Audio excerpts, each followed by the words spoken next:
అద్భుతమైన గుడి. కొన్ని వందల ఏళ్ళ సంవత్సరాల నుంచి ఉందన్నమాట ఆ గుడి. సో మీరు ఎప్పుడైనా కూడా మనం కూడా ఒకసారి ద్వారకా ఒక తీర్థయాత్ర వేసినప్పుడు మీరు అందరూ కూడా రావచ్చు. ఆ గుడికి ఇంకొక అద్భుతమైన స్థల పురాణం ఉంది.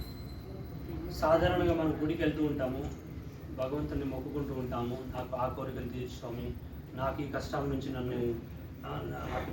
నన్ను తప్పించు విధంగా భగవంతుని దగ్గర మనం రకరకాల కోరికలు కోరుతూ ఉంటాం. కానీ భగవంతుడు మనతో మాట్లాడిన సందర్భాలు ఎప్పుడైనా ఉన్నాయా? ఎవరైనా మీరు అలాంటి వాళ్ళు ఏమైనా ఉన్నారా?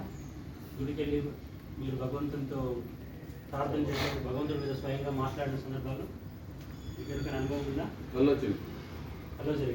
Very good. ఇంకా నిజంగానే టెంపుల్కి వెళ్ళినప్పుడు ఆ విధంగా ఎవరికైనా అనుభవం ఉందా? కానీ ఎప్పుడైతే మనం ఆ విధంగా ఒక ఉన్నతమైన స్థాయికి ఎదిగినప్పుడు భక్తిలో ఒక శుద్ధ భక్తులు